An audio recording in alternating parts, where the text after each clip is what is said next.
권영철 기자의 기자수첩 Y뉴스 넘어가 보죠. 오늘 어떤 거 가지고 오셨어요? 최근에 네이버 관련된 기사가 눈에 많이 띄죠. 그렇습니다. 예. 예, 특히나 메이저 언론사라 불리는 조선, 중앙, 동아일보는 좀 적습니다만은 매일경제 등이 네이버를 비판하는 기사를 잇따라 게재하고 있죠. 예. 그래서 조중동 왜 네이버에 전쟁을 선포했나 이런 주제를 정해봤습니다. 네이버라는 포털 사이트. 이거 1위 하는 회사죠, 여기가 포털 사이트 중에. 검색에서 절대적인 강자죠. 예, 예. 75%가 넘는 점유율을 가지고 있으니까. 점유율이 75%가 넘습니까? 네, 예. 다음도 있는데 그보다 훨씬 높아요. 6월 달 현재로 보면은 네이버가 78.4, 예. 다음이 14.8.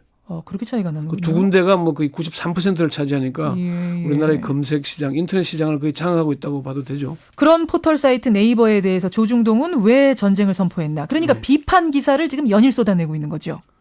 그렇습니다. 사실 좀 전쟁이라고 표현하기는 조금 좀 부적절한 측면이 있긴 한데요. 전쟁이라면 서로 좀 치고받고 해야 되잖아요. 그렇죠. 그런데 이제 메이저 언론사가 일방적으로 네이버를 공격하는 그런 형식이거든요.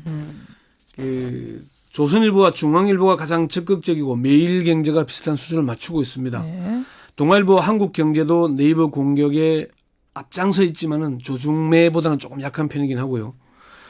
좀 소개를 해보자면은 조선일보는 지난 5일자 IT 생태계 황폐화시킨 거대 포탈의 끝없는 탐욕 이런 사설과 함께 기명 칼럼에서 네이버 독과점의 비밀, 가두리 전략 이런 걸 실었고요. 그리고 지난 11일부터 어제까지 4차례에 걸쳐서 온라인 문어발 재벌 네이버라는 제목으로 네이버를 비판하는 기획 시리즈를 실었습니다. 기획 시리즈까지. 예. 조선일보 한 관계자는 이번 시리즈물이 10회까지는 나갈 것이라고 얘기했고 네이버 관계자는 5회면은 마칠 것으로 안다고 했는데 오늘자 기획은 일단 빠져 있습니다. 예. 조선일보는 지난 5월에도 네이버의 문제점을 지적하는 기사를 잇따라 게재했고요. 그랬었죠. 중앙일보도 창조경제 발목 잡는 공룡 네이버라는 타이틀로 6월 11일부터 3일간 상중하로 나눠서 네이버 문제를 심층 보도를 했습니다. 예. 여기서 기획을 시작하면서 우리나라의 벤처 생태계는 사막처럼 메말랐다. 창업에 나선 젊은 기업가들의 아이디어를 블랙홀처럼 빨아들인 뒤 비슷한 서비스를 내놓아 세상을 고사시키는 네이버 때문이다. 예. 이런 걸 전제로 깔고 있습니다. 그래요. 그리고 매일경제신문도 7월 9일자 신문에서 기획 특집으로 일면 머릿기사를 비롯해서 3개면에 걸쳐서 네이버 독과점 문제를 강도 높게 비판했고요. 예. 10일자에는 8면 전체를 할애해서 네이버를 갑중의 갑, 약탈자 등으로 묘사하고 있습니다. 이 정도면 폭격이네요. 아주 일제히 쏟아내는 폭격. 그러니까 더 소개할 게 참 많은데 너무 많으니까. 너무 많으니까. 진짜 맹폭이라고 할 정도로 엄청난 공격을 퍼붓고 있는 겁니다. 자, 그러면 조중동 그리고 매경까지 왜 이렇게 네이버를 전쟁이라고 폭격이라고 부를 정도로 공격하는 겁니까? 표면적인 이유는 어떤 건가요? 공식적인 이유는 아무래도 언론사다 보니까 네이버가 IT 생태계를 망치기 때문이라는 원론적인 입장에 서 있습니다. 조중동의 한 관계자는 제2의 산업인 IT 산업을 네이버가 신규 투자도 없이 기존 중소기업들의 것을 가로채는 완벽한 포식자이다 보니 생태계가 황폐화되고 있어서 비판적인 기획 시리즈를 준비했다. 너무 독과점하고 있다 이런 얘기군요. 너무하다. 예. 그런 얘기입니다. 실제로 네이버는 52개 계열사를 거느리고 있고 시가총액이 13조 원이니까 LG전자보다 우위에 서 있습니다. LG전자보다 위에요? 시가총액으로 보면 그렇습니다. 어. 인터넷 검색 시장에서도 압도적인 점유율을 무기로 이른바 온라인 골목 상권을 장악하고 있다. 이런 비판을 받고 있고요. 예. 거기에 대해서 지금 네이버 측은 어떻게 얘기합니까? 그러니까 이게 좀 네이버 쪽에서는 좀 그런 얘기를 합니다. 근거가 전혀 없는 보도라면 소송이라도 하겠지만은 비판적인 보도 중 맞는 것도 있고 고쳐야 할 부분이 있는 것도 사실이다 이렇게 얘기를 하고 있고요. 근데 문제는 이제 표면적인 이유보다 속내 아니겠습니까? 자, 표면적인 이유는 그러니까 이 엄청난 포식자가 IT 우리 생태계를 망치고 있다는데 뭔가 다른 게 있으니까 오늘 가지고 오셨겠죠, 이 주제를. 조중동 관계자들의 말을 빌리자면은 한마디로 이렇게 얘기합니다. 네이버가 우리보다 세니까 한마디로 정리가 됩니까? 뚜껑이 열린다 이런 얘기까지 표현까지 하거든요. 우리보다 힘이 세니까? 예, 그러니까 조중동으로서는 네이버가 이 언론사들의 조중동 뭐 자기들 기사를 비롯해서 이것들로 성장을 해 왔는데 예.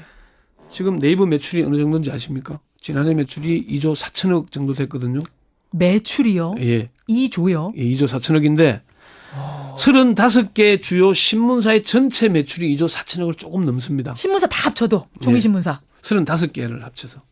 대단하네요. 조선일보가 지난해 3,600의 매출인데 네이버가 이 정도면은 엄청나죠. 그러네요. 예, 그러니까 오히려 뉴스를 생산하는 언론사보다 유통하는 포털 네이버가 독점적 지위를 누리니까 이게 배가 아프다 이런 얘기고요.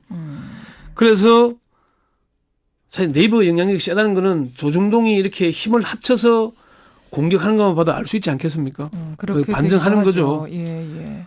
예, 그러니까 이제 직접적인 뭐 카르텔을 형성하지는 않았는데 예. 묵시적인 카르텔이 만들어져 있다 이런 얘기를 하기도 하고요.